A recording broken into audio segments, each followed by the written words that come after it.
challenges are great, but our will is greater. For 3 decades. Defeat sometimes is an important lesson. I, George Herbert Walker Bush, do solemnly swear. 7 presidential elections. Generation assumes new responsibilities. Frontline has investigated the candidates. That America's best days are yet to come. Who would be president? William Jefferson Clinton, do solemnly swear. We have to make the right choice. We will meet aggression with resolve and strength. We have it in our power to change the world. I, George Walker Bush, do solemnly swear. The moments that shaped them. I won't let you down.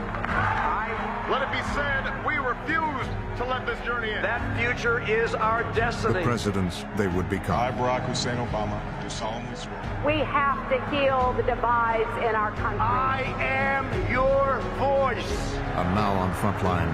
That the end of this chapter of American darkness began here. The Choice 2020.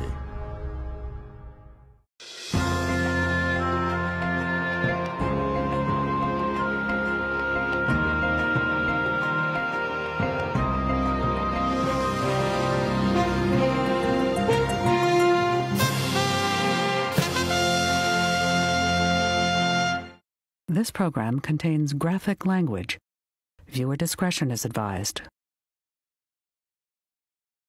Overnight, growing national unrest. With the nation in crisis, Mobs sown chaos in cities across. this is the story of 2 candidates forged in their own crises. Political pundits said there was no way it could be done. If the city would gather around with us. Personal tragedies. An automobile accident killed the wife and baby daughter of Biden. Public controversies. Trump's newspaper ads contribute to the city's racial polarization. Challenges that shaped them. Anita Hill comes to Washington.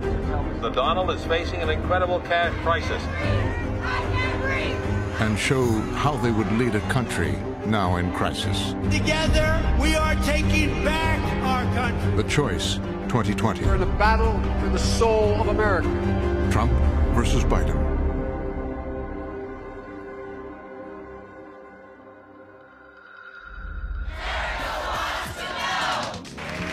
Welcome to America Wants to Know. I'm Ernie Anastas, and this is the... In 1992, I hosted a special show in New York where viewers asked a lot of questions about their favorite celebrities. Many, of course, were interested in Donald Trump and what he was like as a young boy growing up in Queens. I managed to catch up with Donald's parents, Mary and Fred Trump, and asked them what was Donald's favorite game as a child. He played Monopoly. Yes, indeed. He played with his brother. Yeah. He played with Robert. But more than Monopoly, he played with building blocks. Ooh. Always with building blocks. But Donald Trump's childhood was much more complicated. Early on, a family crisis. His mother seriously ill. When he was 2.5, my grandmother got very ill.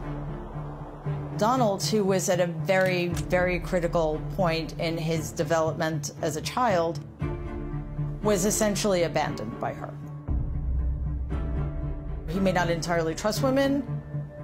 He finds it difficult, if not impossible, to connect with them on any deep level, because I don't believe he ever was able to with her.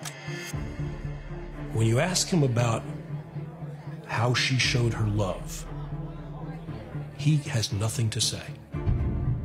The complexity of that relationship, I think, plays out through all of his relationships with women throughout his life. With one wife after another, there is an inability to reach any recognizable level of intimacy. Young Donald had his own crisis, finding his place in a family dominated by his father, Fred, a stern and demanding real estate developer. I strongly suspect that he had a relationship with his father that accounts for a lot of what he became. And his father was a very brutal guy. He was a tough, hard, driving guy who had very, very little emotional intelligence, to use today's terms. Donald's father's overall message to his children was, and it was a very different message to the boys than to the girls, to the boys was compete, win, be a killer. Do what you have to win. Inside the family, a harsh game of apprentice. Who would take over Fred's empire? The first in line wasn't Donald. It was his older brother, Freddie. My father was sensitive. He was kind and generous. He liked hanging out with his friends who adored him. And maybe worst of all, although it's hard to say, he had interest outside of the family business. My grandfather understood none of that. Their father said Freddie wasn't a killer. He wanted to fly airplanes for a living. Donald thought that was crazy. They could not understand why Fred did not go into the family business and be a builder like their father was. But Fred wanted to be a pilot, and Donald looked at that and said, well, that's sort of like being a bus driver. Why would you want to be a pilot? Donald watched as Freddie was cast out. My dad couldn't do anything right, and my grandfather made his life miserable. He was frustrated, and he began to realize that it wasn't going anywhere. His life ended early in alcoholism and poor health. Through the years, Donald would take a much different path. He wanted to avoid my father's fate of, abuse and humiliation at the hands of his father. He took that lesson to heart. He was determined to live up to his father's ideal, be a killer. But he was also tempestuous, impulsive, and at 13, his father sent him to military school. He must have said, this kid's going to grow up in a tough world, really tough world. And if I want him to succeed, he's going to have to be tough. He talks about it as almost this rite of passage.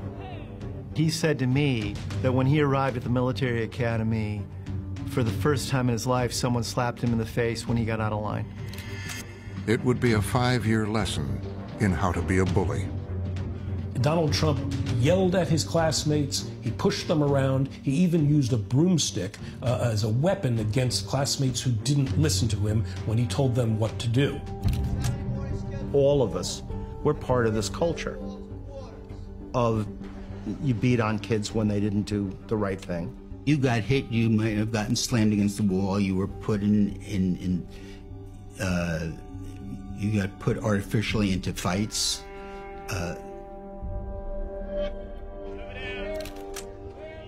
He became a leader of the cadets. He became one of the student leaders who had a number of kids under him in the dormitories, and he ruled the dormitory life with an iron fist. Inside that brutal world, Donald had found his place. His mother told me that he was never homesick. He loved it. He loved all that stuff because it was also really competitive. Other kids didn't really like him all that much. He wasn't that popular because he was so competitive. He was always looking for the edge. But it was an environment that he thrived in. With his father and mother by his side, Donald graduated. He'd become a killer, learned the power of bullying to get ahead. A method he'd carry into the future.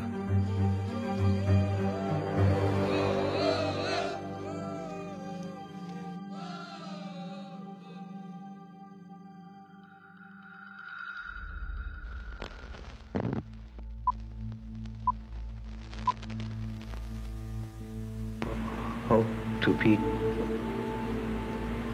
teach PE to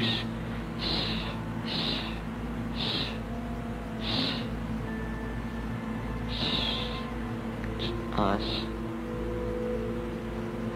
sisters. Well, my father is very strict. Among the many causes of retarded speech are low intelligence, hearing loss, emotional conflicts, poor methods of the teaching of talking by the parents, brain injury, and many others. For example, the child may stutter as he comes out of the early stages of retarded speech. Joey Biden's crisis was stuttering. He came of age in another time in which people weren't as open about disorders or disabilities or setbacks. When the common prescription was buck up, deal with it. Dealing with it. A rough and tumble childhood in Delaware. His father, a car salesman, fallen on hard times. For little Joey, Catholic school. Nuns. He had an assignment he had to memorize. He had to stand up and deliver it in the classroom. The words were in front of him. Sir Walter Raleigh was a gentleman. When Joe read it, it went, Sir Walter Raleigh was a gentleman. Say that again. Sir Walter Raleigh was a gentleman. This went on 3 times. He said gentleman instead of gentleman. And the nun said, Mr. Biden, what's that word? And this is a person in a position of authority. This is a person who's meant to protect you. It was so embarrassing and so enraging that Biden walked out of the room. He walked out of the school. He walked all the way home. Joey's mom, Jean, marched him back to the school to confront his teacher. The sister starts telling him how disrespectful Joe's, and my mother, stop. She said, just tell me, did you make fun of my son? Well, sister, did you make fun of my son? Well, and my mother said, well, I'll answer it for you. You sure in hell did. And if you ever do that again, I'm going to come back and I'm going to knock your bonnet right off your head. Do we understand each other? Stuttering is a fear problem. The person feels fear, shame, guilt, tension. He's always worried about what might happen. He might get into a situation, not be able to say his name, or the telephone rings and he can't answer it. I was surprised at how often this subject came up during my time with him. It helped me understand that so much of who he is comes back to that. That people are ready to make fun of him. That people will laugh. Bullied, harassed, ridiculed, he was hell-bent on beating the stutter. Biden would stand in front of his bedroom mirror, holding a flashlight to his face, and he would recite Yeats and Emerson. He kept pushing against the stutter, the bullies, and it paid off. People liked to be around him. He really had a presence. You knew him when he walked in. He was a little taller than most and in very good shape. He was a star football player on their team. Joey Biden found another way to fight back: politics. In high school, he's president of his senior class. Honestly, that's when he gets a taste for it.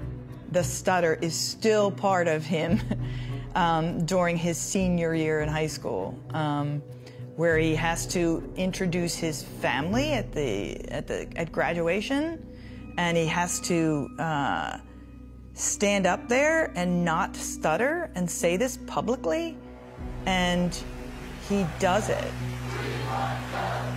In the crisis of stuttering, a life method: persevere, just push through.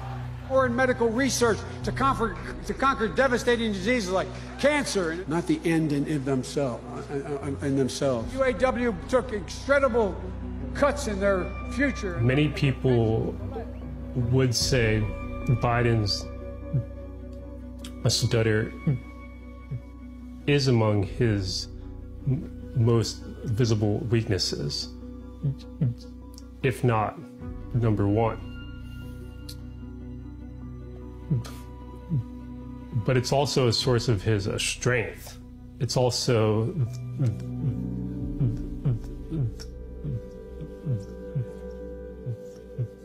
the main source of his grit and his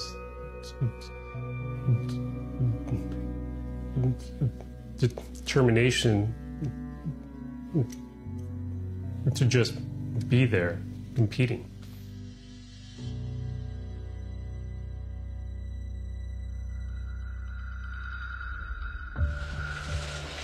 This is the CBS Evening News with Walter Cronkite.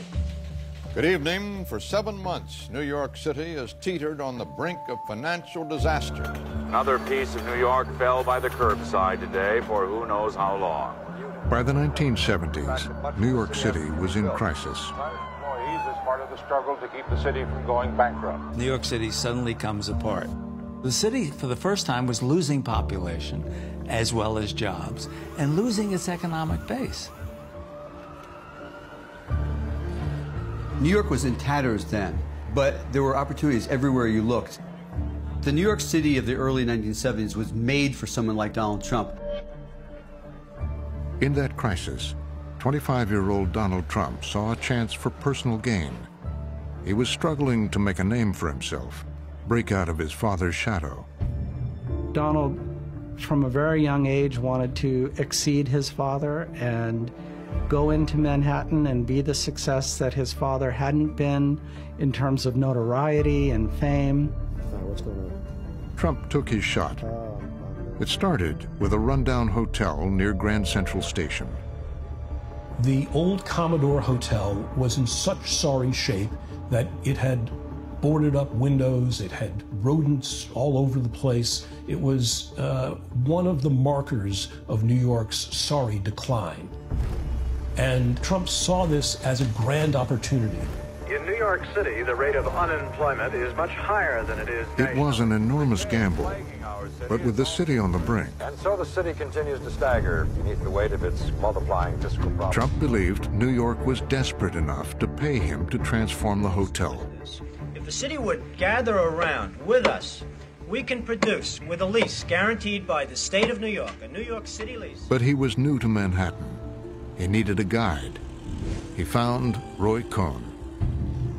Roy, who was a rough-and-tumble fixer, Democrat, power within the Democratic power structure in New York City, close friend of Mayor Abe Beame, close friend of Carmine DeSapio, the boss of the Manhattan Democratic Party.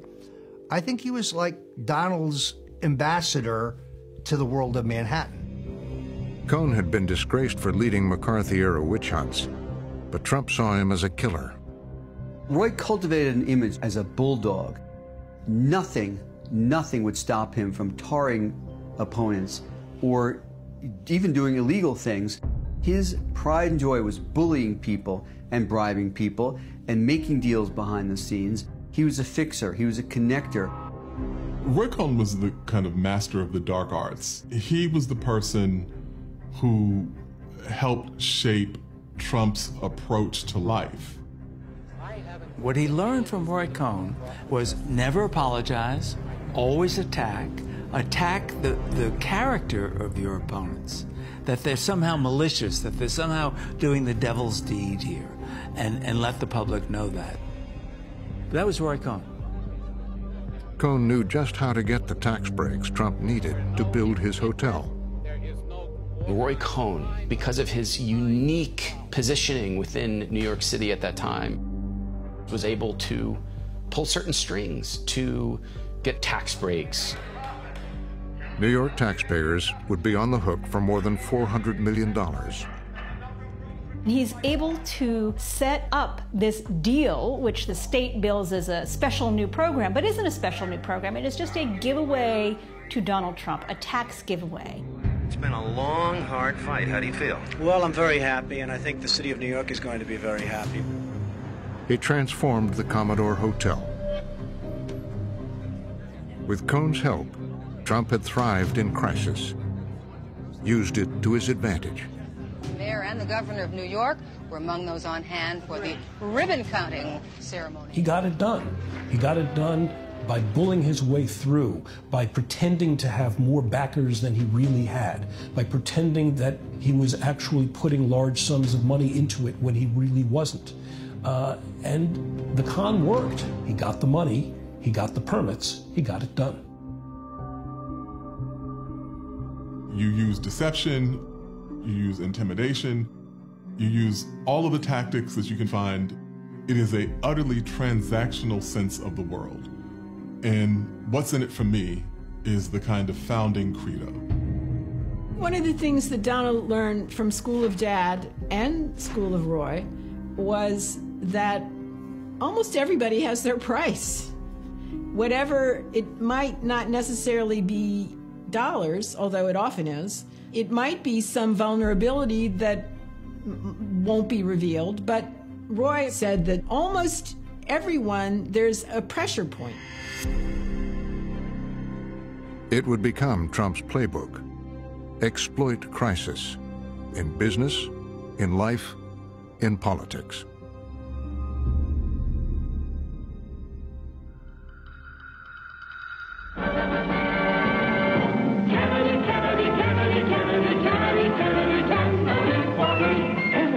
Joe Biden also had a role model. Irish, Catholic, good-looking. Joe emulated what he could. Kennedy was drawn to politics. Biden was drawn to politics. Jack had a photogenic wife and children. Joe had a photogenic wife and children. The Kennedys had a family compound at Hyannisport. The Bidens would have a family compound in Wilmington, Delaware. Joe Biden was always fascinated by the Kennedy mystique. He really saw himself as a natural heir to that tradition. I'm Joe Biden, and I'm a candidate for the United States Senate. Politicians have done such a job on the people that the people don't believe them anymore, and I'd like a shot at changing that. But Wilmington was no Hyannisport. We, the Bidens, we had no money, we had no power or influence. We didn't know anybody who was a big name who could help us. Hi, how are you? Hi, Joe how are Biden's you? my name. Like the crisis over his stutter, his political start was a struggle. Behind in the polls, facing a powerful opponent, United States Senator Cale Boggs, an ally of President Richard Nixon. Joe Biden asked me about getting involved in his campaign. I started off by telling him that there's no way you can win. Cale Boggs was the candidate for the Senate. He'd been a two-term congressman, two-term governor, two-term senator. He was beloved around the state. So I said that he couldn't win. Audacious is a good term to apply to Biden back then. This is a guy who wasn't yet old enough to hold the seat. It was a time of crisis in the country. The Vietnam War had divided Americans. Opposition to the war in Vietnam to set off demonstrations in several major cities, igniting social unrest. In Delaware, racial tensions boiled over.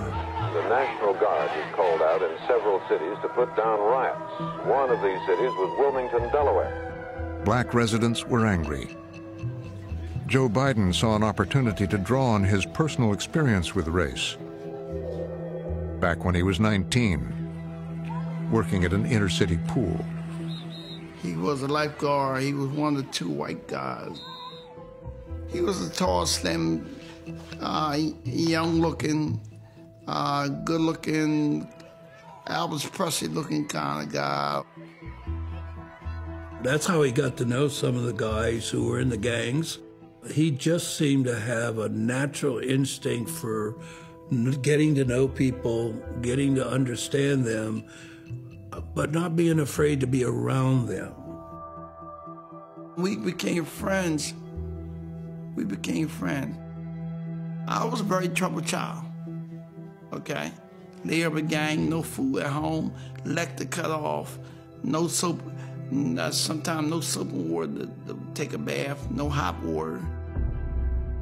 Joe and Ricky, he likes to be called Mouse, forged a lifetime friendship after beating a shared demon. They both stuttered. I understand back there for black folks back those days, when you stutter, you was retarded, or you something with mental wrong with you. So he basically told me, go to the mirror, look at yourself, pronounce your words. Go and put your voice on tape. Well, my words did change. I started reading papers from the back to the forth, back and forth. Mouse introduced Joe all around the neighborhood. Over the years, Biden kept in touch, building relationships in the black community that would pay off. You go through this personalizing with people. I never really heard him say, I'm going to change the community. I'm going to deal with employment. I'm going to deal with how, the typical politician mess that you hear. I always tell people, be weary of any politician who tells you he's going to create jobs. He's lying to you. Some people are in politics because they're in love with policy, but they're not necessarily in love with humans. He loves the game of it. He loves the dance of it. He loves meeting people. He loves hugging strangers. It became his go-to strategy. President Nixon's landslide didn't help the Republicans. And in 1972, that method worked. Some of those who did lose have been considered the most certain to win. The black community helped make Joe Biden a winner.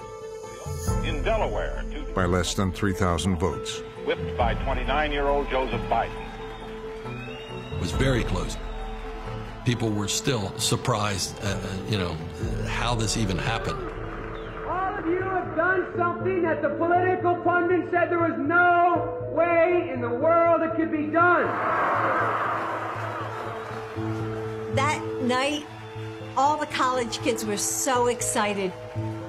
A lot of us went to the Hotel DuPont ballroom, and it was packed. And there was so much excitement in the air. I saw this woman coming through the crowd, and I realized that it was Nelia, Joe's wife. And so I walked up to her, and I shook her hand, and I said, congratulations on your win. And she said, thank you very much. And that was our exchange.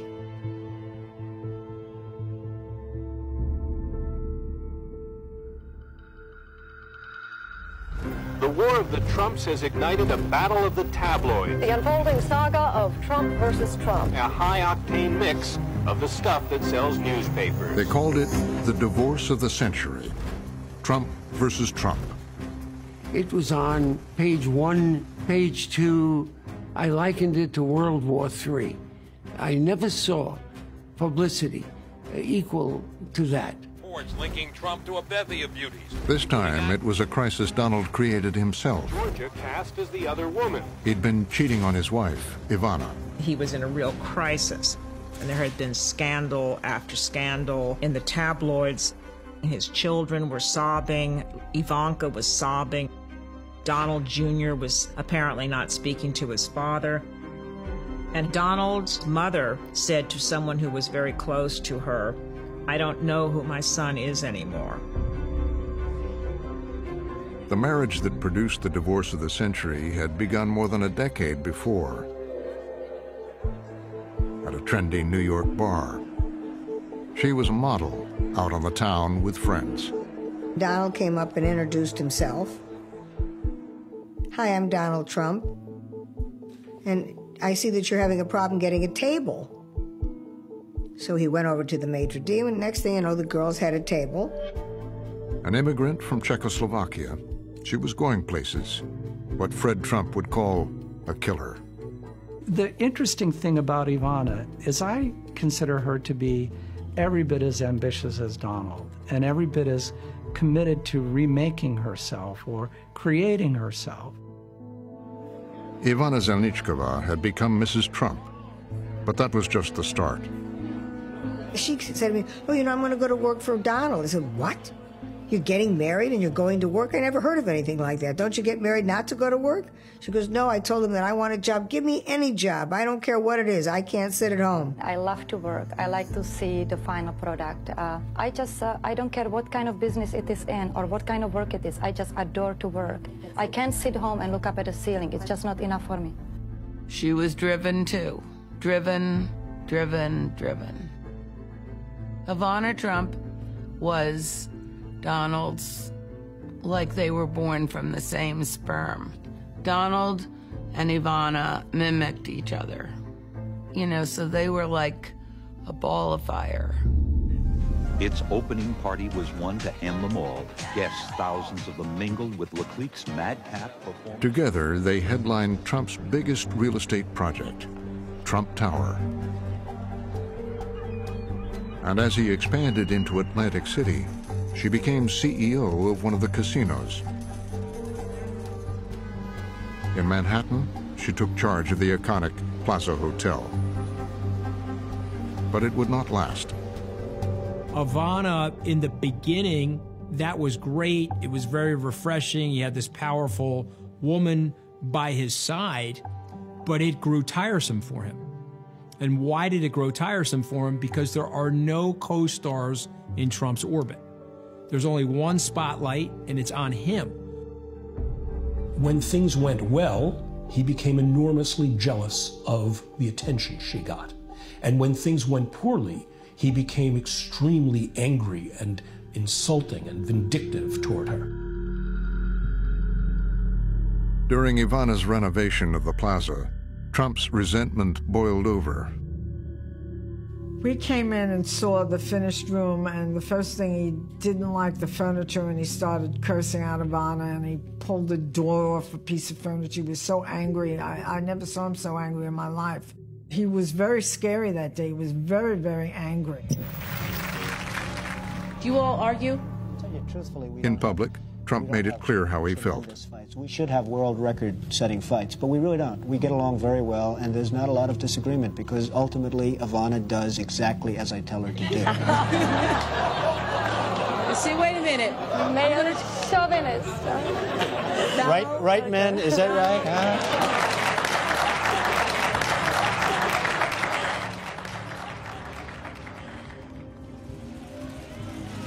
In the eye of the tabloid storm, Ivana said she was doing everything she could to hold on to her life and her power. She starts weeping. And I said, "Ivana, what is it?" She says, you don't know what it's like. You just have to deal with him when you work for him. I have him 24 hours a day. And I felt so terribly sorry. I mean, she really did everything she possibly could to please Donald, and I think she got the short end of the stick. A marital split between the billionaire builder and his out. There's rumor of another woman. And the wounded But for Trump, the crisis was made to order. He leaked stories to feed the media firestorm. One of the things he really learned from Roy was the manipulation of the celebrity press, the so-called society press, Page 6, the Daily News. He plays them like a piano. New York's tabloids having a field day report Ivana wants a These tactics and techniques that he learned over time, that he picked up from Roy Cohn and his father, and everything he gleaned from those people could be directed at the closest people in his life, including his wife. This personal crisis taught Trump another life lesson. Never share power again. We've seen it in Trump's presidency. When aides become too out front in their own right, he reacts in ways that sort of shove those figures back down to maintain the role of primacy that he not only seeks but needs.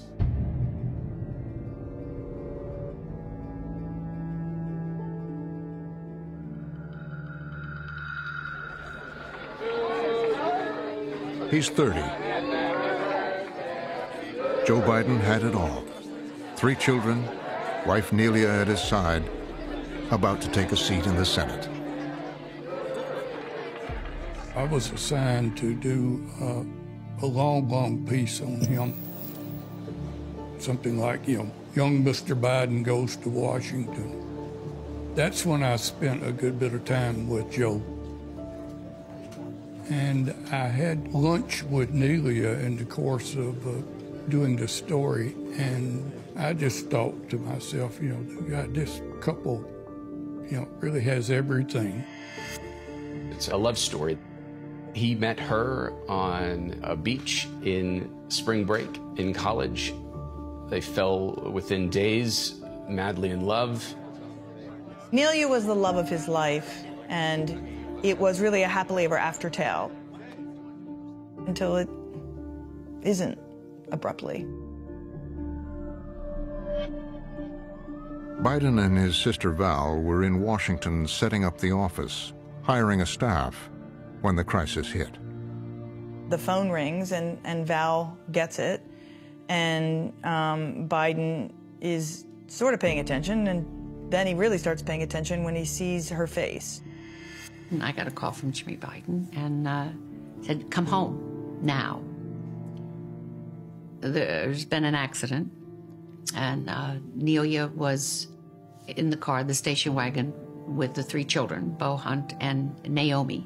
Nelia was literally bringing home the Christmas tree with the kids in the car, the 3 kids in the car. Campaign flyers from the car helped identify the bodies. She was hit broadside by a tractor trailer. And she and Naomi, who sat behind her in the car seat, they died instantly. And Bo and Hunter were seriously injured. And he knew from the look on her face. My brother looked at me and said, "She's dead, isn't she?" And I said, "I don't know, Joey. I did know. Jimmy told me." His sons were in the hospital, hours away. The pain cut through like a shard of broken glass. I began to understand how despair led people to just cash it in. How suicide wasn't just an option, but a rational option. In 6 short weeks, he went from being on top of the world to being a young widower, a father of 2 children, and a single dad, and a man with, a broken heart. He got to the boys. They were all that was left. Broken hips, legs, arms. Bo was all cut up and Hunter's skull was fractured. Since the accident, Biden himself been living at a hospital in Wilmington, Delaware, taking care of his sons. Today, the senator took his swearing-in ceremony. Joseph Biden, Democrat of Delaware. Somehow, Biden pulled it together. They held a swearing-in ceremony at the hospital. It means a lot to me. I appreciate it, and I hope that I can be a good senator for you all. I make this one promise that if in 6 months or so there's a conflict between my being a good father and being a good senator, which I hope will not occur, I thought would, but I hope it won't, I promise you that I will contact Governor-elect Tribbitt, as I had earlier, and tell him that we can always get another senator, but they can't get another father. The road ahead for Joe Biden would be tough, like the fight against stuttering and the uphill political battle. Once again, in crisis, he would persevere. Valerie's going to help raise the children.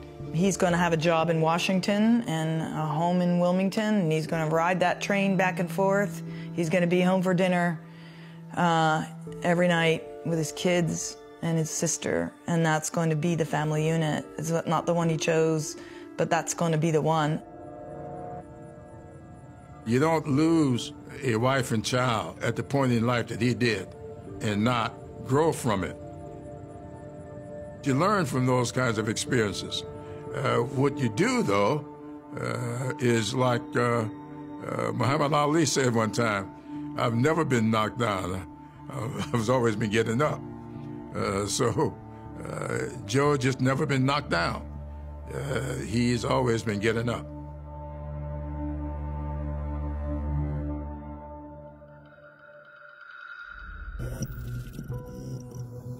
For some people, the ultimate goal in The question was first asked on TV when he was 34 years old. Would you like to be the President of the United States? I really don't believe I would, Lorna, but I would like to see somebody as the president who could do the job. The question would not go away. Political presidential talk to me, and I know people have talked to you about whether or not you want to run. Would you ever? Probably not, but I do get tired of seeing the country ripped off. Indicating that you could do it better, and you do intend to run for president at some point? No, I'm not going to run for president. Yeah, but if you want something done right... Do what you say. Not only does his ego get fed, he gets a nice note from Richard Nixon, who's seen him on television. Mrs. Nixon told me that you were great on the Donahue Show. She predicts that whenever you decide to run for office, you will be a winner.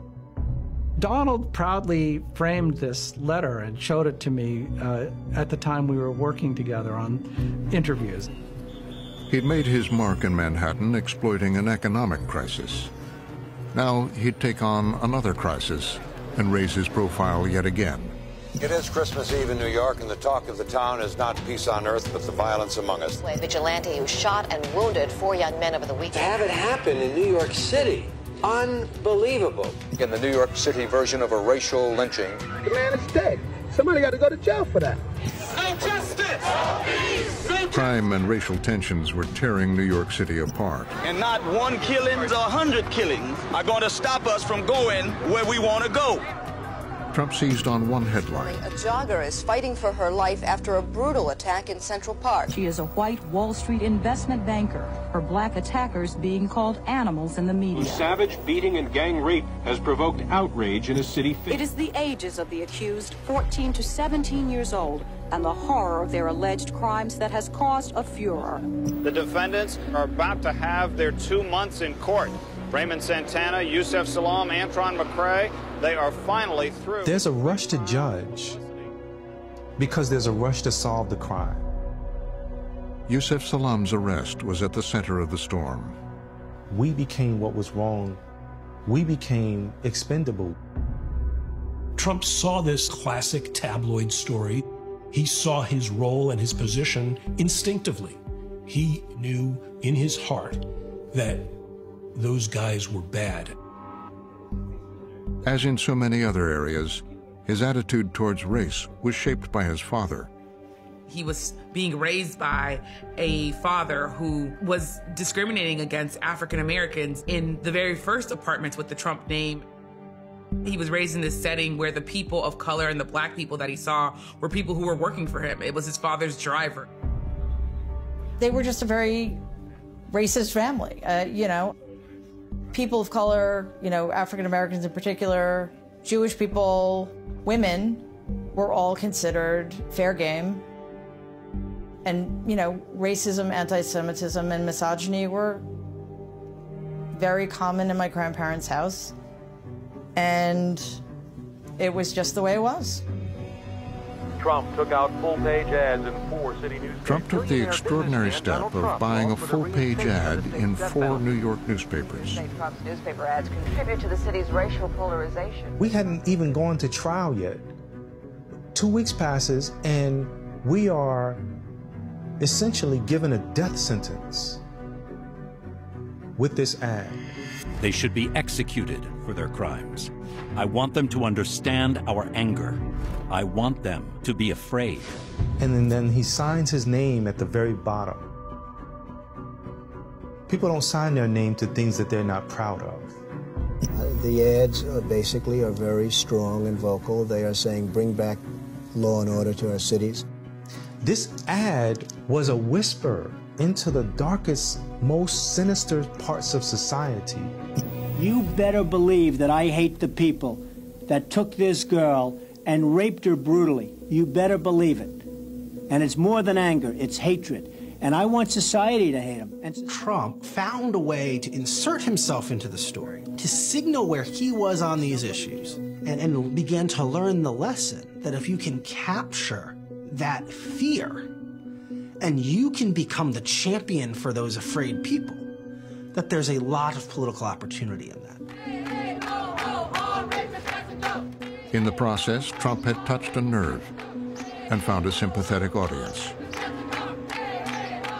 I've never done anything that's caused a more positive stir. I've had 15,000 letters in the last week and a half. I don't know of more than 2 or 3 that were negative out of 15,000. Thank you, Donald. He's learning how to dip his toe in and out of these remarkably racially incendiary issues. He's learning how to dog whistle, he's learning how to signal, and also learning how to do that while keeping a little bit of distance. More than a decade later, new information has blown the case. There were cheers in a New York City courtroom today. Turns out they apparently got the wrong guys. The Central Park Five were released from prison. It turned out another man entirely had done this rape, and these kids were innocent. They've been not only publicly exonerated, but officially exonerated. But Trump would not apologize then, nor over the years when the subject came up. We went to prison for a crime that we didn't commit. Still to this day, we still have not been apologized to from the people who harmed us in that way, that political way, right? It was part of the Roy Cohn playbook that Trump continued to use. Fan the fires of division, get what you want, move on. You can almost draw a straight line from what he did with the Central Park Five to then on to birtherism. I mean, there is something within Donald Trump that makes him drawn to those kinds of issues. Very, very divisive issues that are aimed at a particular part of the electorate or the population that in one way or another stir things up.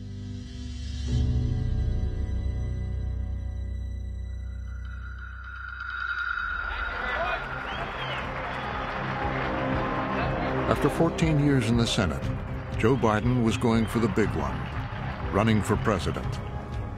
It was a family affair. The boys were older now. He had remarried, had a new daughter. You know, he said, let's just test the waters. And so I said, all right. I mean, it sort of just snowballed, and we were into it really before we even knew it. But as he campaigned, he headed towards another crisis, stemming from a persistent question. What did he stand for? I think that's always been one of his challenges. As he tries to go for president, he casts about for what he wants to say. He casts about for the issues he wants to put forward and what he wants to say he believes in, and it feels cast about. Then one day, a video, a story that would give him something to say. Why am I the first Kinnick in 1,000 generations to be able to get to university?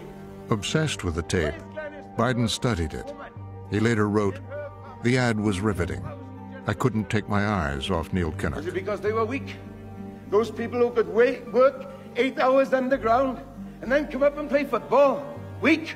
Biden could put himself into the Neil Kinnock story. Family in Scranton, Pennsylvania, family in the mines. And so, in a sense, he absorbed the Kinnock story and making it his own. The campaign begins in earnest with the first votes for the next president in Iowa. The candidate spent much of yesterday fanned out. In Iowa, during the primary, he took Kinnock's words, made them his own. Now, Mr. Biden. Thank you very much. I started thinking as I was coming over here, why is it that Joe Biden is the first in his family ever to go to a university? He got up there and he gave the speech, and he got to the end, the last 3 minutes, and he gave Kinnock, but he did not attribute it to Kinnock. Is it because they didn't work hard? My ancestors who worked in the coal mines in northeast Pennsylvania and come up after 12 hours and play football for 4 hours? Joe Biden borrowed it and applied it to his own life and made a moving sort of aria, a moving sort of part of a speech about his own life, which in fact had been taken from Neil Kinnock. I hope you'll consider me. Thank you very much. And that concludes the Economics for America debate. Democratic presidential candidate Joseph Biden today faces a controversy. Biden seemed to be claiming Kinnock's vision and life as his own. It became front-page news. Biden has been caught with a sudden, embarrassing comparison of his recent campaign speeches. The first example came from Great Britain. Why am I the first Kinnock in 1,000 generations to be able to get to university? And I started thinking as I was coming over here, why is it that Joe Biden is the first in his family ever to go to a university? His campaign said it was a mistake, that he had cited Kinnock other times. But then the avalanche. He looks like a Joe Biden wind-up doll with somebody else's words coming out. Allegations of failing to cite a source in a law school paper. Plagiarized a law review article. Taking lines from his political idols, the Kennedys. One from John Kennedy's inaugural, others from Robert Kennedy. Their words from the lips of Joe Biden.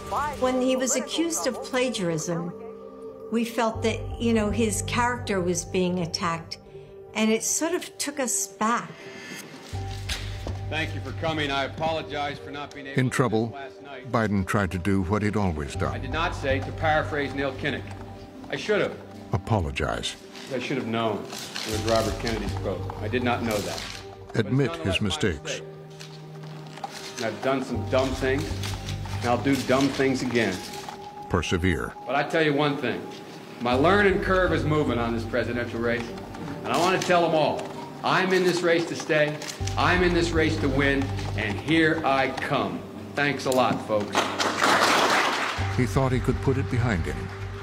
But then, Well, this does not mark the beginning of a better week for Senator Joseph Biden. Today, he's having to defend what he has said in public about his record at law school and what the record really shows. One real quick question. What law school did you attend, and where did you place in that class? insulted, his anger was on full display. I think I probably have a much higher IQ than you do, I suspect. I went to law school on a full academic scholarship. Joe Biden's always been very sensitive to the perception that he's being disrespected. And when that happens, those are the moments when he tends to erupt. The only one in my class to have a full academic scholarship, and in fact ended up in the top half of my class. I won the international moot court competition.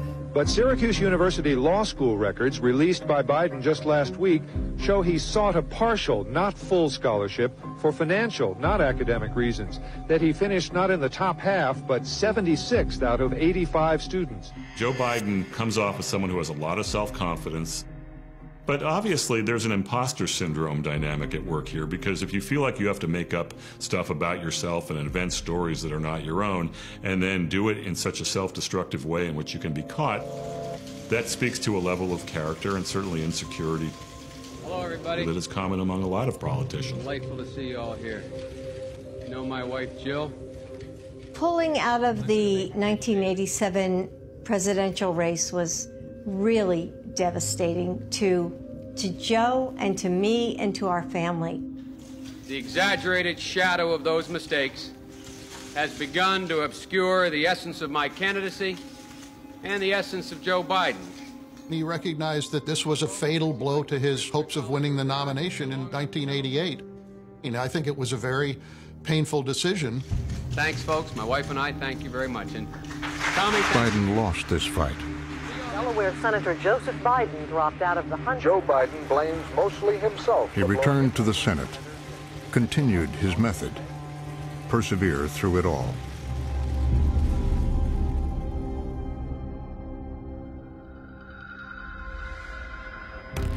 Real estate developer Donald Trump opened his new casino, the Taj Mahal, in Atlantic City today. Is this the eighth wonder of the world? The Taj Mahal shines as Trump's slickest deal.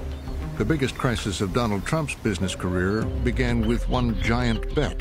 It certainly represented something bigger and bolder, and probably what was going to be the greatest statement ever made in Atlantic City. And so it was a big deal. It was a big deal to Donald. The casino was the size of 2 football fields. Trump said he spent $14 million on chandeliers. His bet, $1 billion.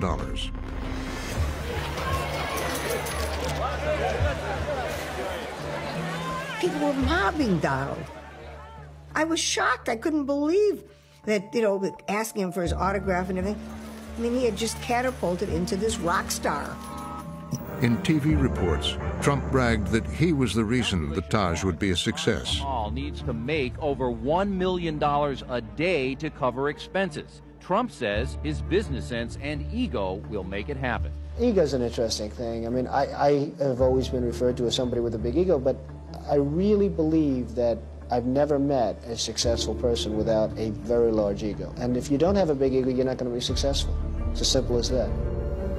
Ego was central to Trump's method, but there was something else: positive thinking. A technique he'd learned with his father at this Manhattan church. It was the place to be seen for business leaders, socialites, politicians, and the Trumps.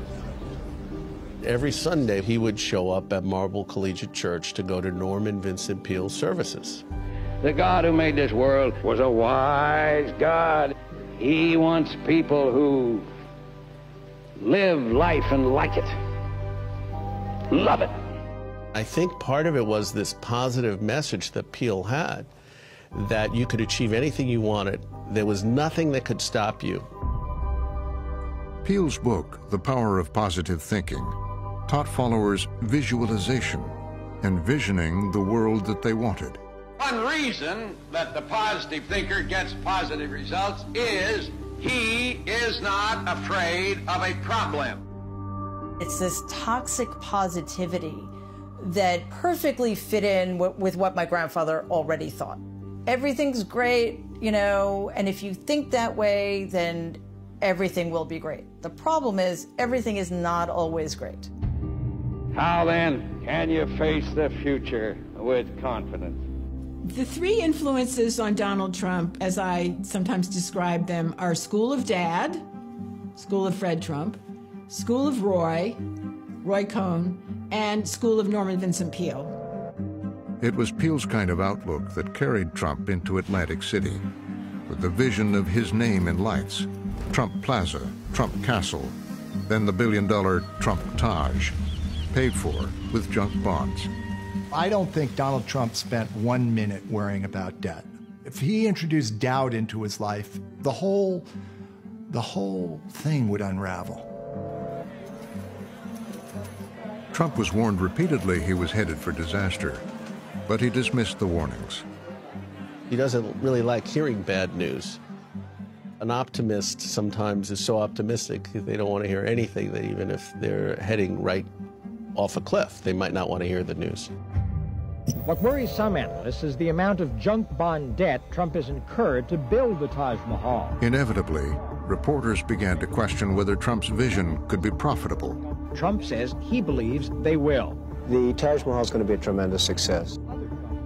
That's when Trump turned to a key Roy Cohn lesson: attack the media. When CNN tried to pursue some of these matters with Trump, this is what happened. Do this interview with somebody else. Well, we talked about this yesterday on the phone. This is exactly what we talked about. Do the interview with somebody else, really. Yeah, you don't need this. Do it with somebody else and have a good time with it, because frankly, you're a very negative guy, and I think it's very unfair reporting. Good luck. It's just classic denial. If you're an expert and you agree with Donald Trump, you're a genius, but if you're an expert and you disagree with him, you're a loser. He ignored the experts, but they had been right. Trump's casino business will file for bankruptcy next month. Trump's casinos declared bankruptcy. The word is you're bankrupt. After bankruptcy. All three casinos are facing bankruptcy. After bankruptcy. Chapter 11 bankruptcy protects. The collapse of the casinos devastated Trump's investors and Atlantic City. Bankruptcy is a situation where people are losing. They're getting pennies on the dollar. The banks clearly lost out. So did the people of Atlantic City, who lost jobs, who lost their tax base. That's what happens in a bankruptcy, and that's what happened in these Atlantic City bankruptcies. But Trump, as always, refused to admit failure. That is sort of at Norman Vincent Peale: hold on tenaciously, hold on to this image of yourself as successful. Never let go of it. Never let the idea of failure enter your mind. And I call it a beautiful puzzle. The crisis in Atlantic City also solidified another method Trump would come to rely on. I know more about ISIS than the generals do, believe me. Believe in yourself over experts. The experts are terrible. Look at the mess we're in with all these experts that we have. Reject the naysayers. We have it totally under control. It's one person coming in from China. Declare victory, no matter what. And we have it under control. It's going to be just fine.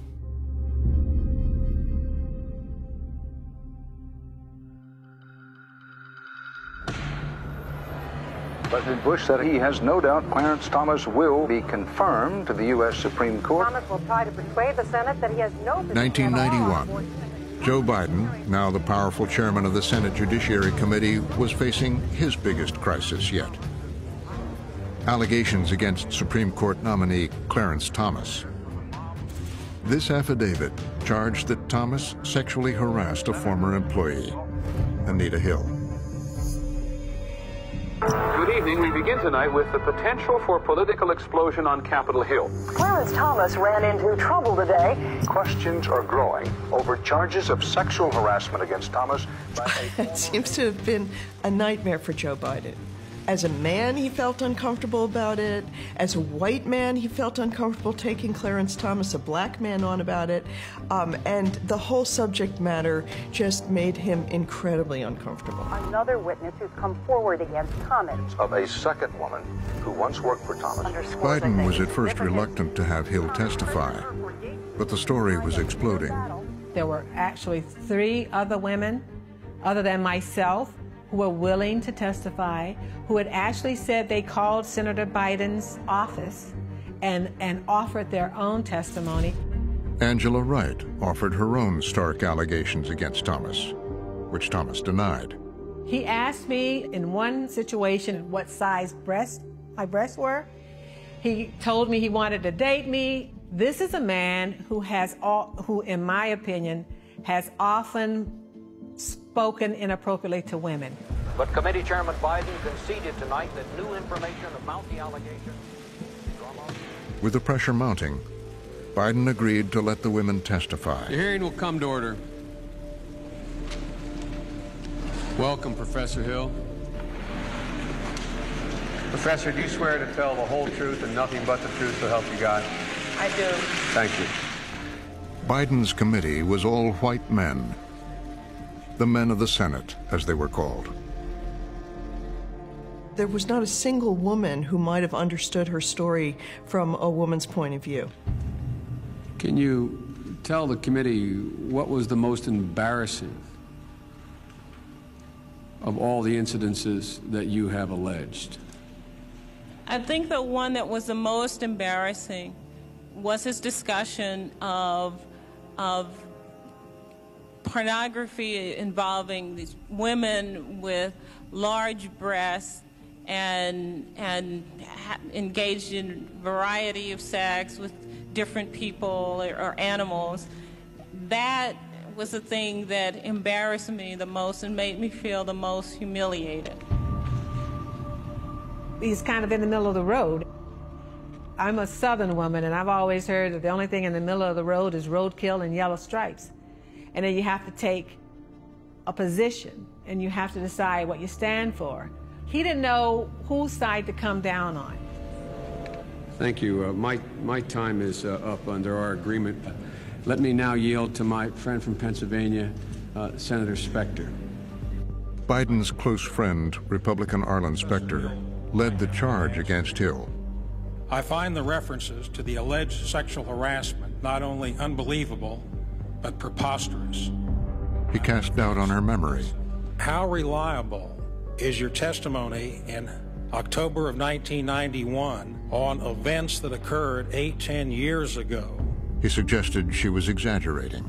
You took it to mean that Judge Thomas wanted to have sex with you, but in fact, he never did ask you to have sex, correct? No, he did not ask me to have sex. That was an inference yes. that you drew. Yes. My red light is on. Thank you very much, Professor Hill. Thank you, Mr. Chairman. Thank you, Senator. Thank you, Professor Hill. Joe Biden allowed members of that committee to grill Professor Hill in a way that was inappropriate and humiliating. He could have done something to provide her with some support, some comfort, but that didn't happen. Biden gave Clarence Thomas the last word. He strongly denied the allegations.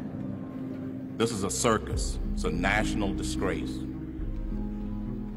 And from my standpoint, as a black American, as far as I'm concerned, it is a high-tech lynching for uppity blacks by a committee of the U.S. Senate rather than hung from a tree. Very powerful. I mean, what it did was it shamed these white senators. And it certainly seemed to shame the Democrats, who had just been accused of lynching a black man. With that, Biden moved to wrap up the hearings. Angela Wright and the other women accusing Thomas would not testify. He'd end up voting against Thomas, but his handling of the hearing damaged him politically. It made him the face of an out-of-touch body and really wounded his prospects of a future run for president. He had some work to do. He had some reputational rehab to do. Biden turned to his method for survival in crisis: acknowledge the problem and repair the damage. Joe is always able to say, yeah, I didn't handle that quite right. Let me see what I can do better the next time. Carol Moseley Braun has entered political history. She's the first African-American woman elected to the U.S. Senate. Big changes here, a kind that have history written all over them. Fixing things began by recruiting the first black woman elected to the United States Senate. Braun's anger over the Clarence Thomas hearings turned her into a candidate. Biden wanted to make sure Moseley Braun joined his committee. I made a joke, which he didn't think was funny at all. I said, you just want Anita Hill on the other side of the table. He did not laugh. He didn't think it was funny. And he still probably doesn't. But he convinced her and Dianne Feinstein to join the committee, beginning once again to rebuild.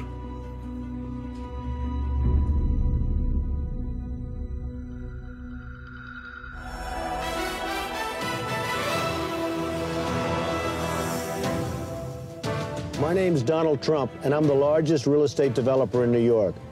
I own buildings all over the place, model agencies, the Miss Universe pageant, jetliners, golf courses, casinos. Having prevailed in spite of personal and financial crises, Donald Trump was now making crisis his brand. For 14 seasons, he played the role of a mogul, as if he were still one in real life.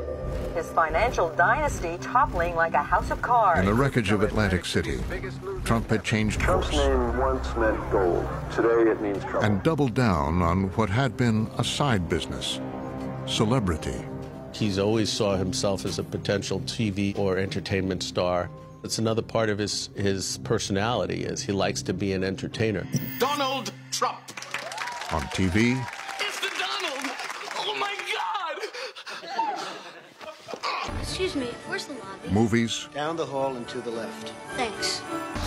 The Donald is here! In the ring. He always played the same character, himself. Donald Trump! Oh my God! The hostile takeover of Donald Trump! What he was selling was a brand. He learned that he just had to keep being relevant. He just had to keep being talked about, even if it meant being notorious. They built a false boardroom on the vacant 5th floor of Trump Tower. My first time meeting Donald Trump, we walked into the boardroom, we were seated, and about 20 minutes later, the camera started rolling, and Donald Trump walked in. The show transformed Donald Trump into this persona. Okay, folks, I'm really busy today, so we're going to go quickly. Who almost completely redeemed the pre-apprentice Donald Trump. It's a little treat. You're going to see the nicest apartment in New York City. It's my apartment. In ways that are so substantial and so deep-seated that would the apprentice not be in the picture, I couldn't see him running for president. Every episode was a crisis. You're fired. You're fired. You're fired. No longer with us. You're fired. I have to say you're fired. Please. I have no choice, and I have to say that you're fired. The carefully choreographed drama hooked the audience. keeping them coming back for more. What's the ethos of reality TV? It's that fighting is the best state of human life. It's that life is a competition, it's zero-sum. For you to win, somebody else has got to lose. Donald Trump had become a reality TV star, inside millions of homes every week for years and years. After The Apprentice, he was Donald Trump on steroids. It's like, this guy was bigger than life. He was everywhere. Reality TV show host, U.S. President. It was time for Trump to take his brand to the next level. Donald Trump's recent White House flirtation has gone above and beyond. He would run for president. He recognized that entertainment is now a central part of American politics. Donald Trump actually decided that you can fuse everything that he had learned about celebrity and entertainment and ratings from having been on The Apprentice into a presidential campaign. His announcement mirrored The Apprentice. It was staged just like a Celebrity Apprentice thing. We had staged one of the Celebrity Apprentice things in that same place. The camera angles were the same, the lighting was the same. He understood the drama of coming down the escalator. The orchestration of it recognizes his showmanship. He's a showman above all.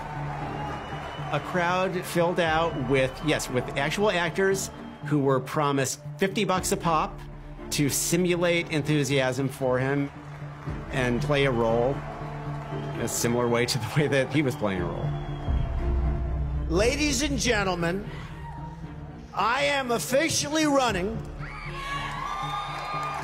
for President of the United States, and we are going to make our country great again.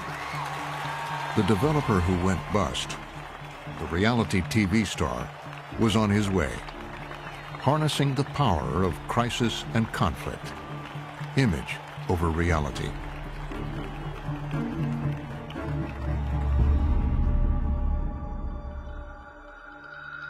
Another day, another entry in the presidential race. Delaware Senator Joe Biden is the 9th Democrat to jump in. It was 2007.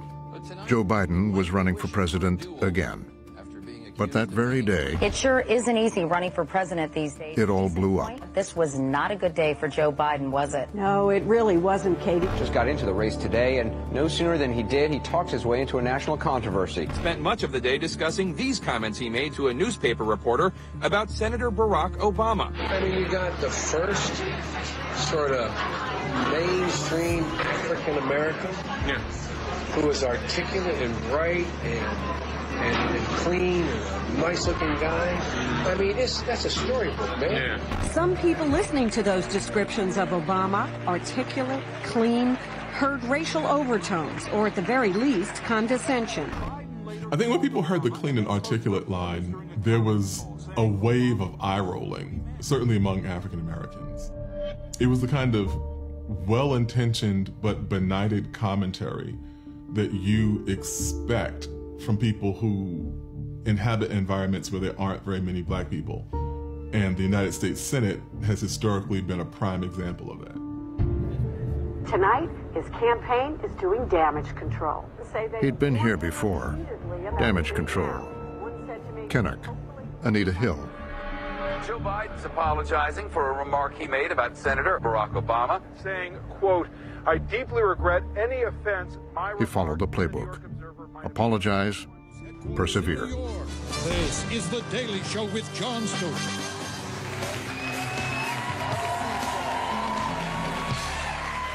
Nice to see you. Do you want to talk about the comments specifically that have generated the controversy? Well, yeah, sure. I mean, no, I don't want to talk about it. The Philadelphia Inquirer, yesterday, you were quoted as saying, "The one lesson I learned from my previous presidential run is words matter." That's right. And you can't take words lightly. And then you came out with this one. All right, here you go. Listen to this one. This is great. Barack Obama. I mean, you got the first mainstream African American who's articulate and bright and clean and a nice-looking guy. I mean, that's a storybook man. Well, let me tell you something. I spoke to Barack today. I bet you did. I also spoke to Jesse and Al Sharpton and I also and Michael spoke to Jordan and anybody you could get your hands on. Michael the Jackson Five. Michael Who didn't else? call me. Michael didn't call me. It was a reminder that this was somebody who was capable of doing those kinds of things, who was in many ways his own worst enemy, whether it was because he didn't know when to stop speaking or because he could say things in the moment that would get him into trouble.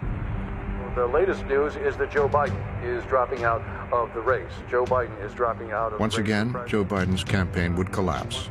But he wasn't taking himself out of the game. He'd make it personal, build a relationship with Obama.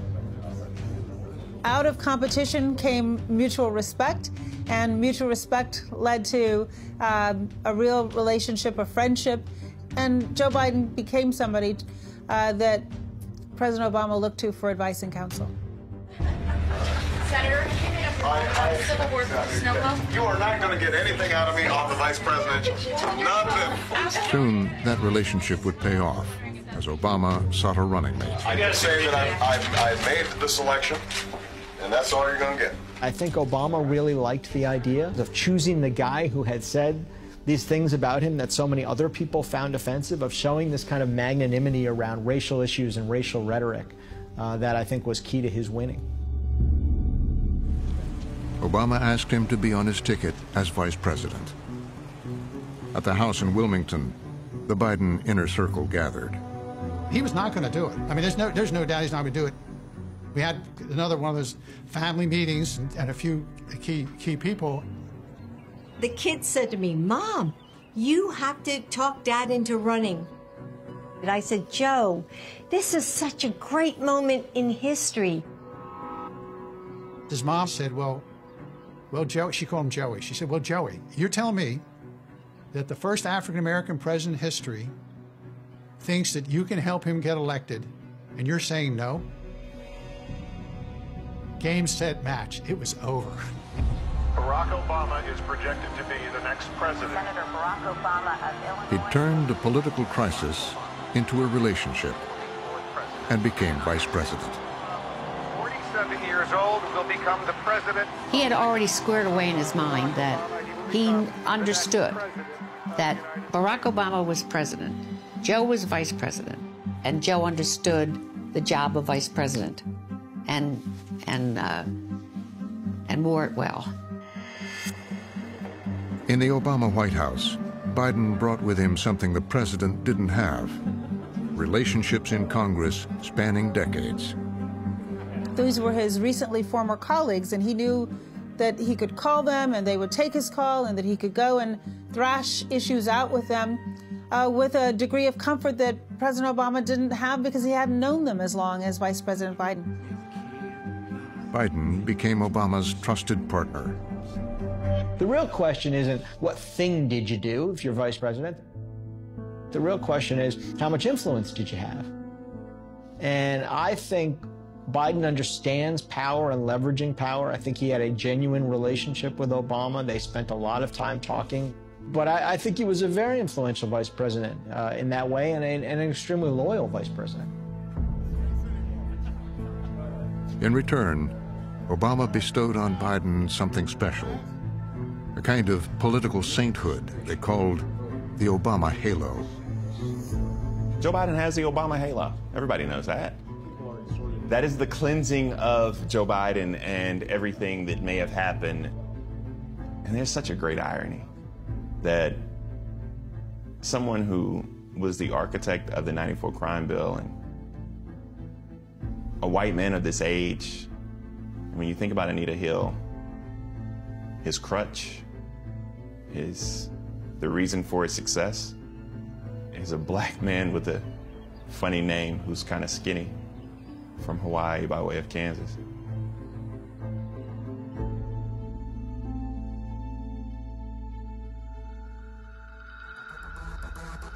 Cowardice. Are you serious? Apologies for freedom. I can't handle this. 2015, Donald Trump's presidential campaign, made-for-TV spectacle. A showcase with all the conflict and crisis. Turn him. Go ahead, turn him. Go ahead. Knock the crap out of him, would you? Seriously. Just knock the hell. I promise you, I will pay for the legal fees. I promise. You've called women you don't like fat pigs? Only Rosie O'Donnell. By the time Trump arrives running for president in 2016, how does my hair look? Is it okay? He understands conflict, he understands celebrity, he understands the power of television, and he understands how to dominate. And against his opponents, another strategy he had perfected, personal attack. Little Marco. This little guy has lied so much. Lion Ted. The single biggest liar. You probably are worse than Jeb Bush. You are the single biggest. All of this is classic Trump. This is the person he's been, I think, since he was 5 years old. Donald told me that he is essentially the person he was in first grade, and that he hasn't really changed. But a month before the election, the Trump camp has swiftly launched into disaster mode. A bombshell. A big development in this campaign as it comes. That day, we're up in the 25th floor conference room, and it's Friday afternoon, about 2 o'clock. And Hope Hicks was notified by the media that they had Donald Trump having a conversation with Billy Bush that said a number of incendiary things, and they were going to publish the transcript. She got this transcript, and she's like about to cry. She goes, "Oh, this is terrible." I gotta use some Tic Tacs just in case I start kissing her. The Trump team watched it online. You know, I'm automatically attracted to beautiful. I just start kissing them. It's like a magnet. And when you're a star, they let you do it. You can do anything. Whatever you want. Grab them by the I can do anything. Like, whoa, boom, that thing hits. In video, it's pretty powerful, so everything shuts down. Everybody, and everybody isn't quite everybody, but most people, both in and outside the campaign, thought it would end his candidacy. Donald Trump's campaign, its worst crisis ever. The future of a campaign that is in dire straits. I think the question now is, how do Republicans break away from it? Trump's campaign was in free fall. Reince Priebus, the chairman of the Republican National Committee, confronted Trump. Reince Priebus basically said, you need to get out of the race. And Donald Trump said no. He said, I'm not getting out of the race. Not only am I not getting out of the race, I'm going to go and run, I'm going to win. He would ignore the political experts. In that moment, he won the presidency. There was 90% chance we would have gone the other way that day, from the night before, from the pressure that was on him and everything like that. And that's what a leader does. In the midst of crisis, he turned to what he had learned from Norman Vincent Peale, Roy Cohn, his dad, reality TV. I could stand in the middle of Fifth Avenue and shoot somebody and I wouldn't lose any voters, okay? It's like incredible. He went on the attack. Every woman lied when they came forward to hurt my campaign. Changed the subject, stoking racial division. And we will keep radical Islamic terrorists the hell out. Economic fears. We are going to renegotiate our terrible trade deal. Frustration with Washington. It is time to drain the damn swamp. And making big promises. We will build a great wall. And we will make America great again. Donald Trump will be the 45th president of the United States. Amidst outrage and anger, he won the ultimate prize and stayed true to his playbook. I think what Donald Trump learned from his entire run for president is that he could really only count on himself. He needed to rely on his own political instincts to figure out how to move forward.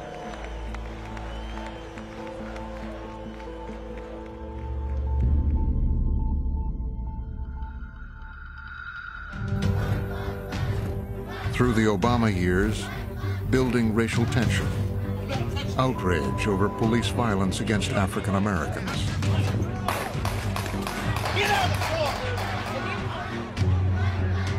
Then, news of a revenge shooting against the police. We begin tonight with breaking news, a deadly police shooting in New York City. 2 New York City police officers are dead following an ambush Saturday afternoon. They were quite simply assassinated. Amateur video captured the frantic scene as paramedics desperately tried to save the lives of officers Wenjin Liu and Rafael Ramos. As the vice president, Joe Biden often tackled controversies, and in matters of race particularly, Obama relied on him to walk a fine line he could not. One of Joe Biden's chief responsibilities was to be an ambassador to the country, specifically to the white parts of the country, where Barack Obama's presence might have only further inflamed the situation. Now Biden was dispatched to New York. 25,000 police officers are all there to save It was tense. A sea of blue filled the city streets. Many Police officers lined the streets as Biden arrived. Of NYPD officers lining the streets outside of the funeral service. When we got out of the cars, you could see that this mass of police had changed him. Thousands of people lining the streets. Gathered shoulder to shoulder at a Queens, New York church to say farewell to a While we had understood the gravity and the sensitivity, I don't think it really hit any of us until we saw the tens of thousands of police there. He used his method, keep it personal, talk directly to the family of Officer Rafael Ramos. Our hearts ache for you.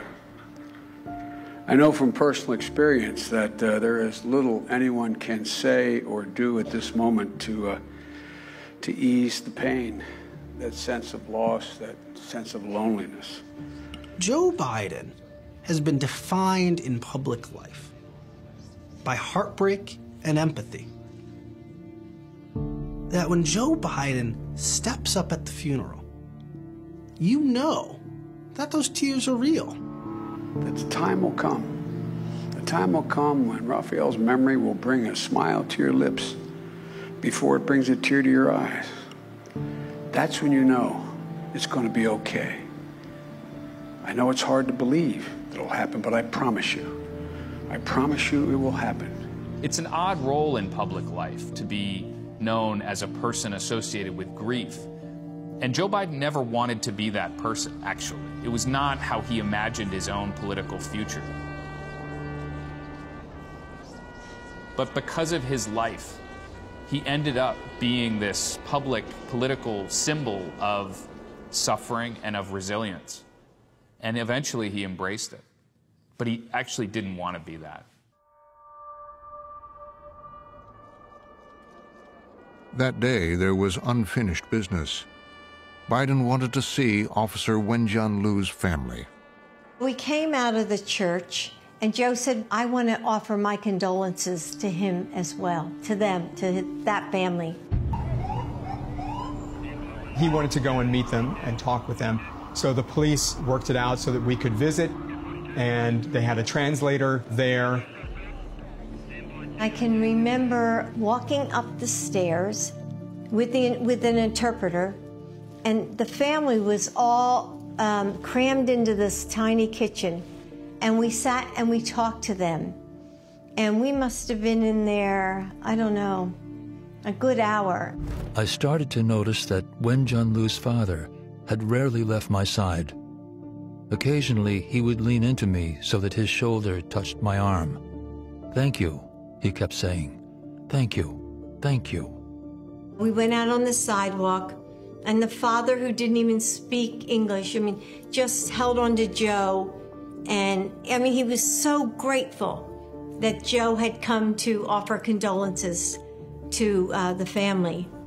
We stood there for a long while, embracing on the little sidewalk in front of the house where he had lived with his only son. Just two fathers. I understood all that he wanted me to know. After decades in politics, Biden seemed to have finally found his place. But soon after the crisis in New York, a personal crisis, yet again.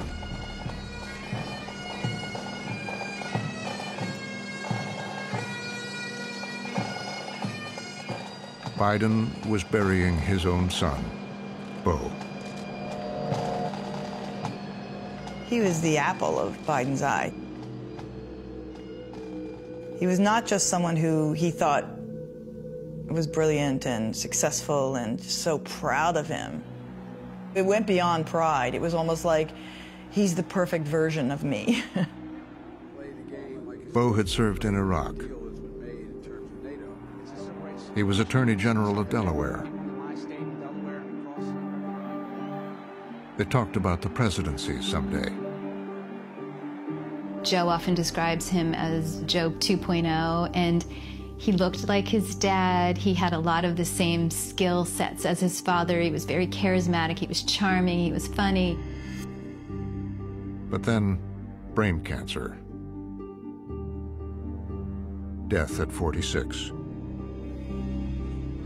Bo Biden, former Delaware Attorney General and eldest son of Vice President Joe Biden, died President Biden's office was the first to announce his son's death. The president was with his son Bo when he passed away tonight at Walter. Very sad news. Bo Biden lost his battle with brain cancer. Family and friends gathered at St. Anthony's Church in Wilmington yesterday to pay their respects. Some waited in line for up to 6 hours. Lines 5 blocks long outside the church. At one point, after several hours, a surprise. There was Mr. Liu and his wife, and they came to give us comfort. It was just two men, really, who had gone through something horrible, just offering comfort to one another. Before Bo's death, Biden had been considering another run for president. Now the question was not just would he, but could he? I happened to be in Obama's White House, and he walked in. And I honestly, it was almost like I didn't recognize him. This was shortly after Bo died. He just looked like he had aged years and years in such a short amount of time. Through crisis and tragedy, Joe Biden had his eyes on the presidency. But now, in grief, he would decide to stand down.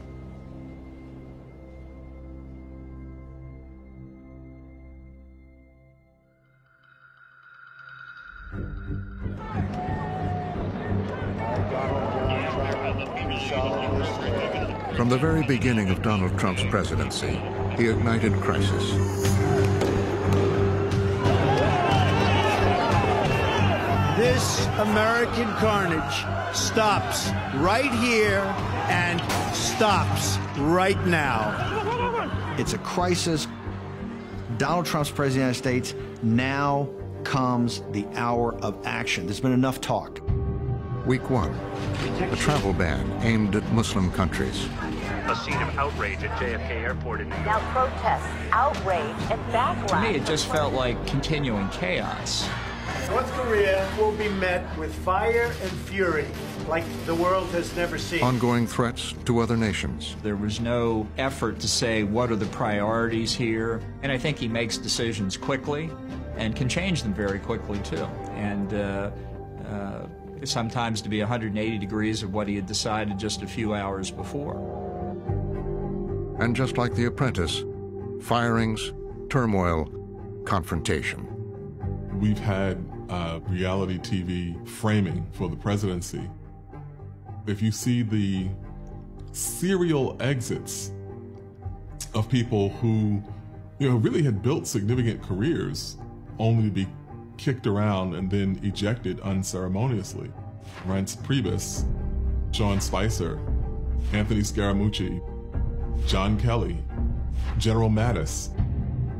People who were just kind of chewed up and spat out, humiliated in the course of it in their interactions with Trump. The FBI investigation was there collusion. Overshadowing it all, allegations of collusion with Russia, obstruction of justice. Russian collusion. Give me a break. President Trump now facing outrage after firing Comey. I did you a great favor when I fired this guy, I tell you. That you may have I'm not concerned about anything with the Russian investigation because it's a hoax. That's enough. Put down the mic. Mr. President, are you worried about indictments coming down in this investigation? He lashed out. Breaking news, the White House in crisis. The Justice Department appointed a special counsel to investigate. This is a pure and simple witch hunt. At first blush, maybe he really hates it and he's annoyed by the Mueller investigation or the media attacks or this or that. But when you look at it further, he sort of enjoys the jousting, he enjoys the fighting. It was the presidency Roy Cohn had prepared him for. He learned from Roy Cohn. Attack, never apologize, seemed to be in charge, was true then and is true today. Wait a minute, I'm not finished, fake news. He was determined to be what his father had called a killer. They are very, very dishonest people. Fake news. Donald Trump. 3 years of chaos would culminate in impeachment. To be impeached. The absolutely crazed lunatics, the Democrats, radical left, He did what he always did. are pushing the deranged impeachment witch hunt for doing nothing wrong. He only has the one playbook. He uses it no matter what the crisis. In the shadow of impeachment. It didn't matter when the casinos went bust. It didn't matter when his whole financial empire seemed to collapse. He was able to maintain the brand, and so he ratchets up the anger. He ratchets up the insults.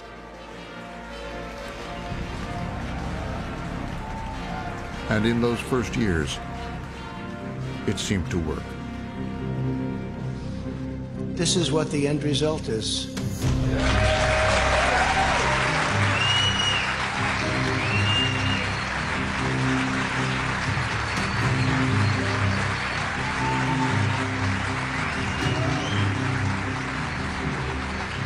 It really wasn't, in my opinion, until the U.S. Senate voted for acquittal on the 2 impeachment charges that Donald Trump finally had a small air of breathability.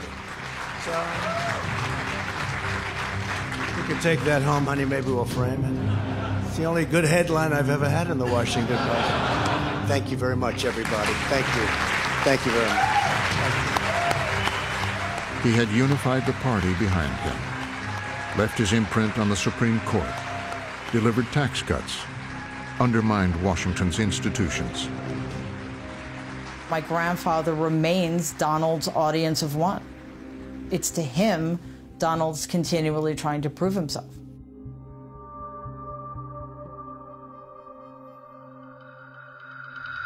White lives matter! White lives matter! White lives matter! White lives matter! White lives matter! White lives matter! White lives matter! For the first time in decades, Joe Biden was a private citizen, watching Donald Trump's presidency. Then came Charlottesville. That was really the tipping point. When he heard President Trump say there are some very fine people on both sides, that was it. That was the tipping point. In the streets, violent clashes between white supremacists and counter-protesters. It's hard to believe, based on his own statements, that Joe Biden doesn't see some level of personal responsibility for the rise of Donald Trump. Joe Biden was the vice president, and he chose not to run for president. You have to imagine that's weighed pretty heavily on Joe Biden. He decided to do something about it. At 76 years old, he would reverse course, run one more time. He was seen as yesterday's news. He was a very rickety ship. He was not as eloquent as he was 30 years ago, like most people wouldn't be. And he also, he was saddled with a very, very long record, some of it going back to the 70s. From NBC News, Decision 2020, the Democratic candidates debate. In those early days, his long, complicated record was a liability. I'm going to now direct this at Vice President Biden. You oppose busing. And, there was a little girl in California who was part of the second class to integrate her public schools. And she was bused to school every day. And that little girl was me. It wasn't about the specifics of the busing debate. It was a signal. It was saying that this is a white guy who is so old that he was taking a position on busing in the first place. But Vice President Biden, do you agree today that you were wrong to oppose busing in America? Precisely because he has such a long track record in American politics. You can point to him being on the wrong side of questions that are now considered to be completely settled. It would be the first of many rough nights on the campaign trail. Meanwhile, in a stunning reversal, Joe Biden's campaign struggles to match rival presidential candidates, and funding numbers are down among women, down among independents. The drop is primarily among younger He voters. struggled to excite voters. President Joe Biden struggling in the polls here. Joe Biden, is his campaign in trouble? He was selling what he always had, Joe Biden, and it wasn't working. The truth is he does not have some transformational or different vision for the country. It's a tough campaign for him. Joe Biden presently trailing in fourth place. Surprised how bad Joe Biden did. He fled the state. One of his senior advisors had to call him and have what she described to me as the conversation you never want to have with a candidate, which is, we may be approaching the point of having to shut this thing down. Joe Biden is fighting for his political survival. But he wasn't giving up. South Carolina, if he has any chance of His last hope, break time, in particular for Joe Biden. South Carolina. All rests on South Carolina. Joe Biden has spent a lot of time in South Carolina. He can relate to South Carolinians. South Carolina was very, very important to Joe Biden. To win, he desperately needed the black vote. Joe Biden's been around for a long time. People comfortable with him. They get him. They understand him. Even if they don't agree with him, they think he's, a good faith actor. That means a lot. To a community of people who have been betrayed and oppressed and tricked and lied to, someone who you can trust at their word, that goes a very long way. It was what he had done in that first Senate race, making it personal, connecting. News is projecting former Vice President Joe Biden is the winner. It gave Biden a victory. Reinvigorated largely by black voters in this state. Joe Biden wins big. 3 days later, In a political earthquake, these are the results nobody saw coming. Let's go he rode the momentum and dominated Super Tuesday. Pulled off one of the biggest political upsets in modern political history. Soon, he won it all. In its own way, it's the culmination of all of his training and ambition and his mistakes and his regrets and his attempts to be better. And it came together at last. Biden has made his pick. And when the time came, And the pick is in. the man who had made plenty of mistakes Historic decision announced via text. and asked for political forgiveness Decision. turned to the opponent who'd gone after him on the campaign trail, Kamala Harris as his running mate. Kamala Harris, and picked her as his running mate. The African American community will help propel him to the White House. It was an opportunity for him to distinguish himself from Donald Trump. That I actually want to bring the person who's criticized me most harshly into the fold because I value dissenting opinions. And that was part of the message that was being sent with Kamala Harris.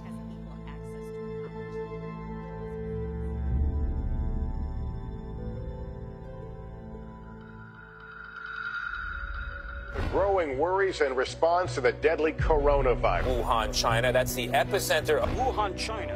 The pandemic, a nation in crisis. Now under lockdown. Philippines confirmed its first death. France is confirming the... Italy is taking unprecedented... This is Italy's darkest hour.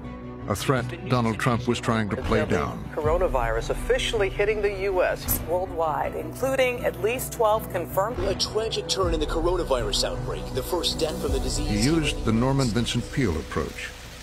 Visualize what you want to be true, no matter the facts. Thank you very much. We're ready for it. It is what it is. We're ready for it. You have 15 people, and the 15 within a couple of days is going to be down to close to zero. That's a pretty good job we've done.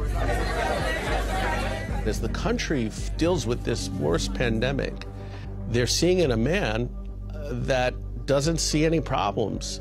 He always sees a rosy, bright future, and that he can succeed.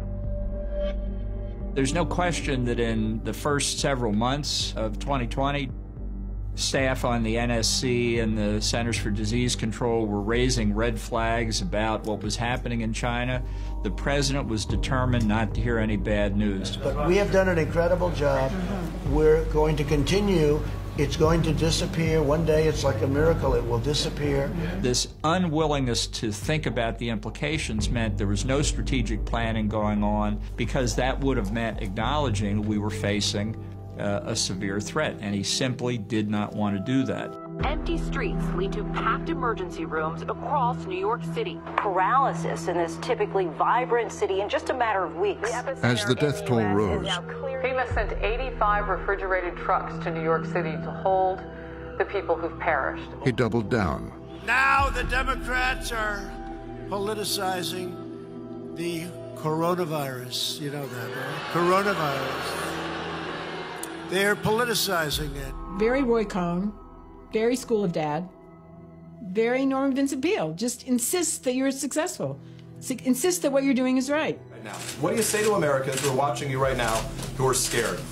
I say that you're a terrible reporter. That's what I say. I think it's a very nasty question, and I think it's a very bad signal that you're putting out to the American people. That's part of this playbook. Double down, triple down, say any problems are somebody else's fault. And in the midst of the pandemic, once again, racial strife.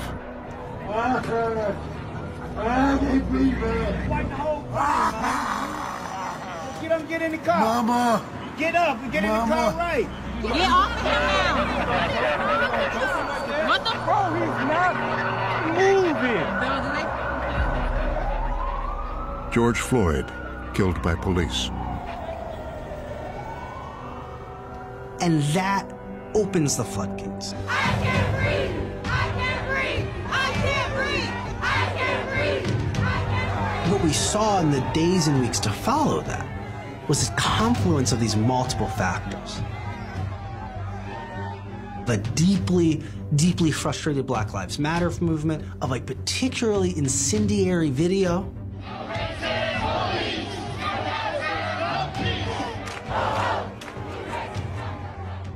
That movement was cognizant of the fact that Trump had consistently talked to police and urged them to behave more aggressively.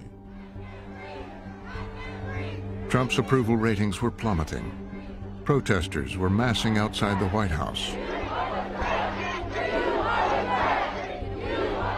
In the Rose Garden that day, he would go to his playbook, fan the flames. Our nation has been gripped by professional anarchists, violent mobs, arsonists, looters, criminals, rioters, Antifa. What Trump is trying to do is change the subject, that Antifa is the new enemy. Donald Trump likes to find enemies and to hold those up as that he is the protector against those. As we speak, I am dispatching thousands and thousands of heavily armed soldiers, military personnel, and law enforcement officers to stop the rioting, looting, vandalism, assaults, and the wanton destruction of property. As he spoke, a choreographed show of force across the street from the White House. I'm sitting on the corner of Pennsylvania and 17th Street. I can't breathe. And I start coughing and choking, and I start wondering what's going on.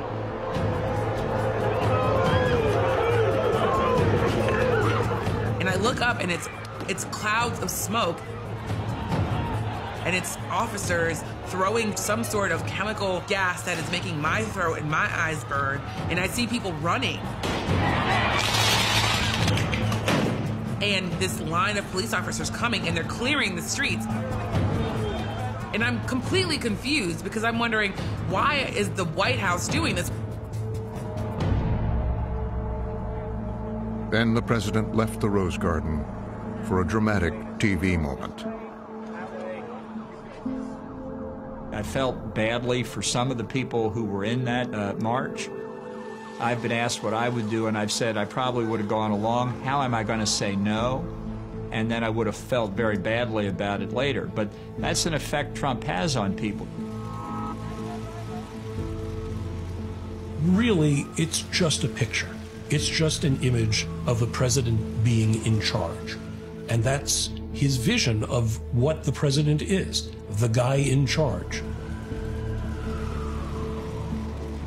He's just in charge.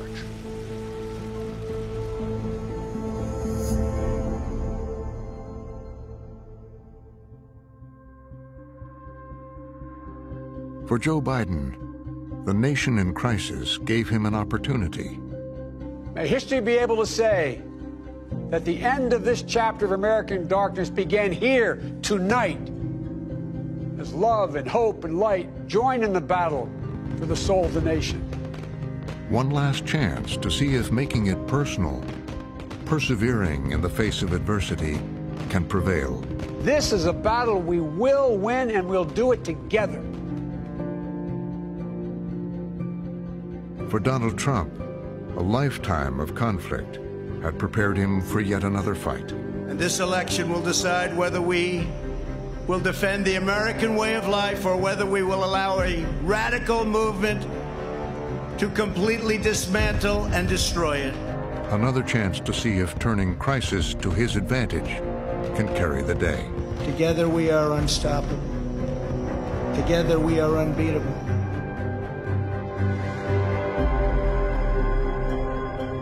Now, a deeply divided nation will decide. Policy is not the choice that's on the ballot this year. It is a choice of character. It is a choice of temperament. It is a choice of persona and personality. That's always a factor in our presidential campaigns. But I don't think it's ever been as big a factor as it will be in November.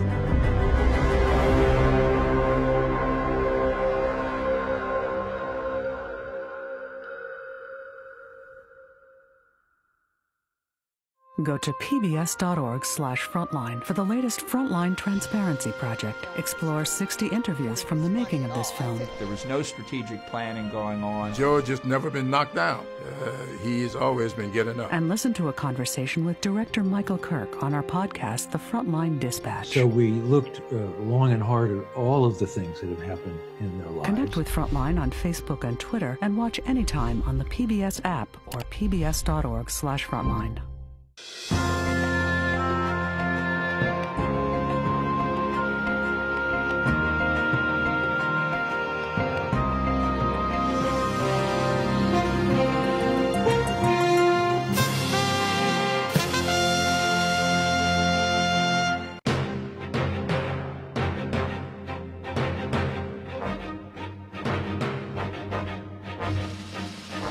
For more on this and other Frontline programs, visit our website at pbs.org/frontline.